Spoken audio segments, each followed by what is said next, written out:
Halo semuanya, selamat datang di bedah topik kita kali ini. Kini coba bayangkan, perdebatan terbesar di dunia pendidikan modern saat ini. Ya, betul banget. Benturan antara sentuhan manusiawi dengan gelombang digitalisasi yang jujur saja makin gak terbendung. Hari ini kita bakal bedah tuntas materi dari sebuah diskusi penting yang menyoroti gimana sih para pendidik kita nyusun strategi buat bertahan dan beradaptasi. Siap-siap ya, karena data dan fakta yang bakal kita bahas ini tuh benar-benar relevan dengan apa yang lagi terjadi di sekolah dan bahkan di rumah kita sendiri saat ini. Sekarang, coba tanyakan hal ini ke diri Anda sendiri.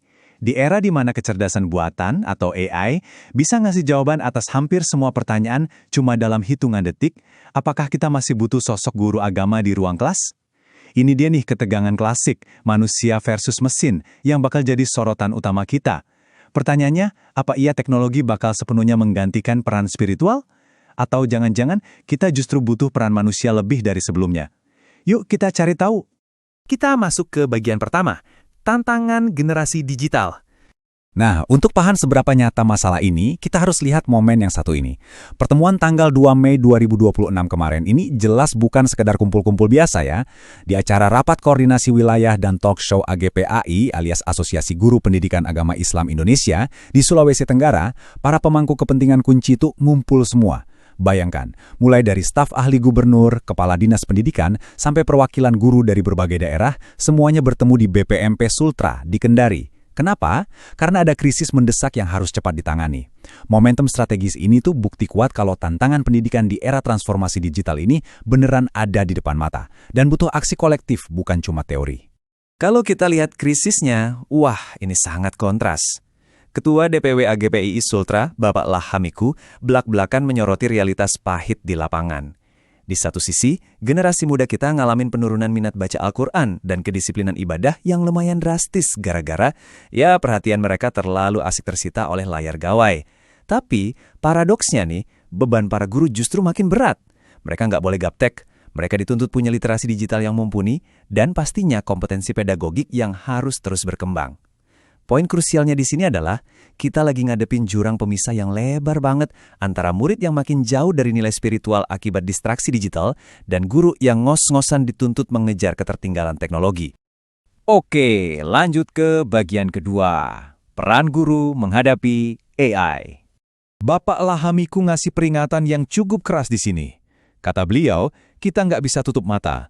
Penurunan minat generasi muda ini fakta yang nyata. Tapi, respon yang harus diberikan bukanlah dengan melarang anak-anak pakai teknologi, melainkan memperkuat sosok gurunya.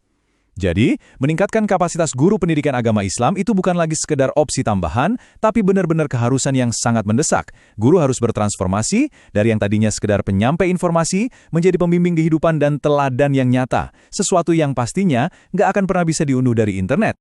Dan keraguan kita tadi langsung dijawab tuntas lewat pernyataan kuat dari Bapak Laode Fasikin yang mewakili Gubernur Sulawesi Tenggara. Beliau menegaskan, secanggih apapun teknologi, dia nggak akan pernah bisa menggantikan sentuhan emosional. Coba dipikir deh, AI mungkin bisa bikin rencana pembelajaran yang super sempurna atau ngoreksi bijian dalam hitungan detik. Hebat memang. Tapi, apa mesin punya empati?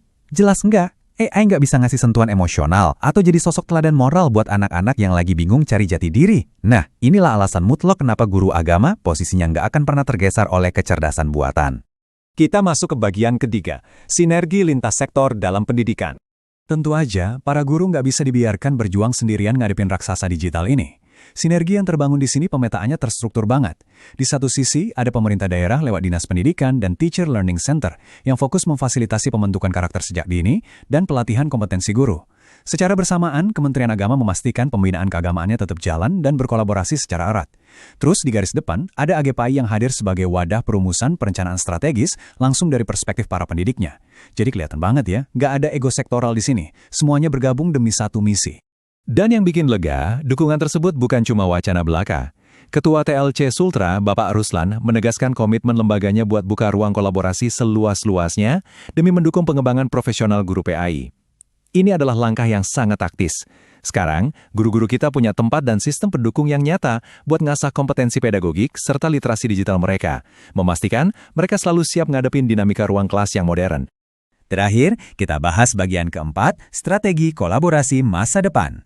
Peta jalan ke depannya ini dirancang dengan sangat komprehensif. Pertama, dimulai dari evaluasi program kerja sebelumnya untuk ngecek apa aja yang efektif. Terus, yang paling krusial nih, memperkuat kompetensi digital supaya para guru bisa menjadikan teknologi sebagai alat bantu andalan, bukan malah dimusuhi. Langkah selanjutnya adalah terus mendorong kolaborasi lintas sektor dan pada akhirnya meningkatkan kualitas pembelajaran PAI itu sendiri biar nggak cuma berfokus pada hafalan teori, tapi benar-benar berorientasi pada pembentukan karakter.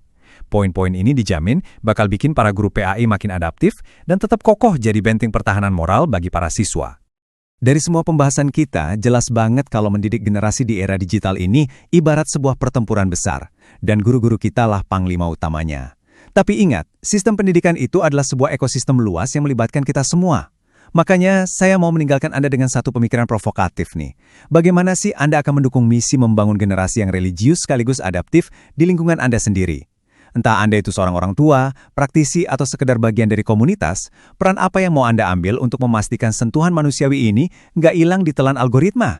Coba dipikirkan ya. Terima kasih banyak sudah bergabung dalam bedah materi yang luar biasa ini, dan sampai jumpa di pembahasan menarik kita selanjutnya.